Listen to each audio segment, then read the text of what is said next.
Et si je vous disais qu'un roi si puissant qu'il se proclamait Dieu a été humilié par un moustique? Ce n'est pas un conte, mais une leçon éternelle d'arrogance, de pouvoir et de justice divine. Voici l'histoire de Nemrod, le tyran qui défia les cieux. Dans les plaines antiques de Babylone, là où les fleuves nourrissaient les terres fertiles et les peuples prospéraient sous un ciel immense, naquit un roi comme peu d'hommes en avaient vu. Son nom, Nemrod. Dès son ascension, son intelligence stratégique, son éloquence brutale et son autorité militaire lui permirent de dominer tribu après tribu, cité après cité. Rapidement, il ne fut plus un roi parmi d'autres, mais le roi des rois, celui que les gens craignaient plus qu'ils ne respectaient. Mais Nemrod ne voulait pas seulement être roi sur la terre. Dans son cœur grandissait une ambition bien plus vaste, se hisser au rang des divinités. L'homme voulait être vénéré. Il exigeait non seulement l'obéissance, mais l'adoration. Les temples furent érigés à son image, les statues forgées à sa gloire. Dans ses discours, il affirmait être le maître de la vie et de la mort, l'unique source de pouvoir sur cette terre. Selon les exégèses de la sourate Al-Baqarah, verset 102, des anges nommés Harut et Marut furent envoyés à Babylone comme épreuve divine. Ces deux êtres célestes descendirent pour enseigner la magie aux hommes, mais à une condition, ne pas l'utiliser pour le mal. Ils avertissaient à chaque fois, « Nous ne sommes qu'une tentation, ne sois pas mécréant. » Mais Nemrod, avide de domination, s'empara de ses savoirs occultes, utilisant la sorcellerie pour renforcer sa mainmise. Il manipula les éléments, trompa les peuples et renforça le mythe autour de sa supposée divinité. La peur devint son principal outil de gouvernance. Le peuple vivait sous une tension constante, convaincu que contester Nemrod équivalait à défier le destin. Ses ennemis disparaissaient mystérieusement, ses opposants étaient publiquement humiliés ou exécutés. Mais au milieu de cette oppression absolue, un nom allait surgir, un nom porteur d'espérance. Ibrahim, le futur prophète, celui qui défierait les dieux de pierre et de chair. À mesure que son pouvoir s'étendait, Nemrod transforma la foi en instrument politique. Il n'y avait plus de place pour un Dieu unique. Il n'y avait de Dieu que Nemrod. L'idolâtrie devint loi, imposée par la force, diffusée dans les écoles, chantée dans les cérémonies. Tout culte en dehors de celui du roi était considéré comme une hérésie, une trahison de l'État. Nemrod mit en place un réseau de surveillants et de soldats dévoués, prêts à débusquer les croyants cachés. Ceux qui refusaient de se prosterner devant ces statues étaient arrêtés sans procès. Les plus fervents monothéistes étaient jetés vivants dans des fosses de feu. Ces bûchers publics devinrent un symbole de son autorité, un avertissement enflammé à tous ceux qui oseraient invoquer Allah dans l'ombre. Ce règne fut marqué non seulement par la répression, mais aussi par l'extrême mégalomanie de Nemrod. Il fit bâtir des palais gigantesques, couverts d'or et de pierres précieuses. Des temples à son nom parsemèrent la ville, et l'on disait qu'il ne passait pas une semaine sans qu'une nouvelle statue soit sculptée à sa gloire.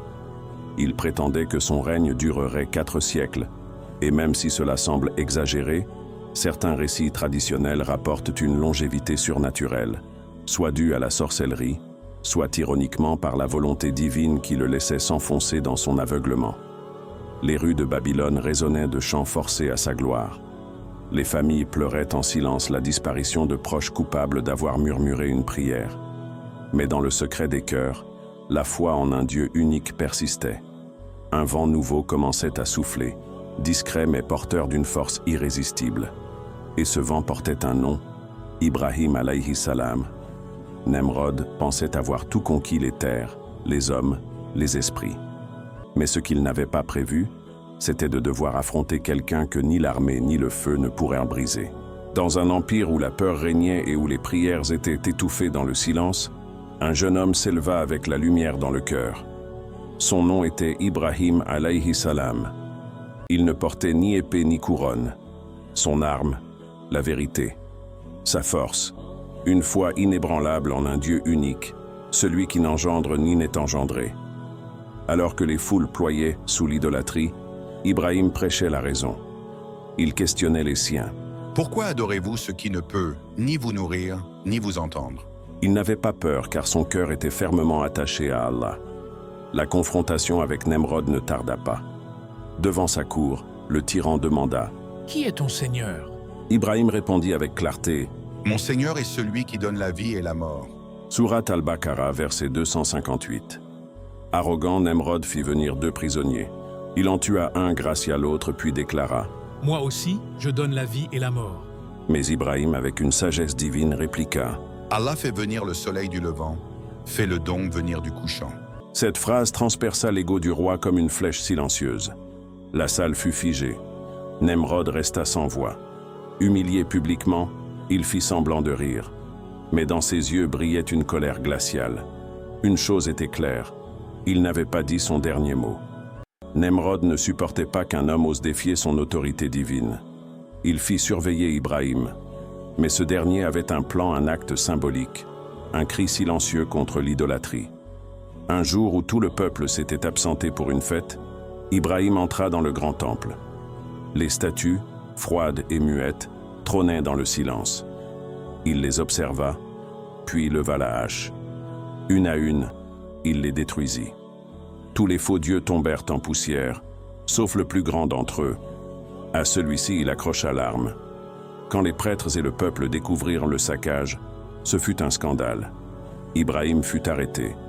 On l'interrogea. « Est-ce toi qui as fait cela à nos divinités, ô Ibrahim ?» Et il répondit avec calme. « C'est leur plus grand qui l'a fait. Demandez leur don s'ils peuvent parler. » Un silence gêné envahit l'assemblée. Il savait que les idoles ne pouvaient ni parler ni agir. La logique d'Ibrahim était imparable. Mais plutôt que de se remettre en question, Nemrod choisit la violence. Il ordonna une punition spectaculaire, censée faire taire la révolte naissante. Des dizaines d'ouvriers furent mobilisés. On construisit un bûcher gigantesque, le plus grand que Babylone ait jamais vu.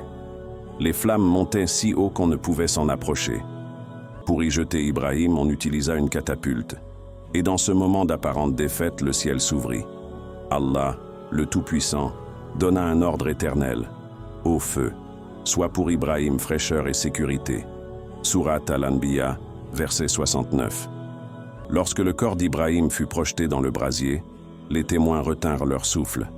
Mais à l'intérieur, le miracle avait eu lieu. Le feu, par la volonté d'Allah, s'était transformé en jardin.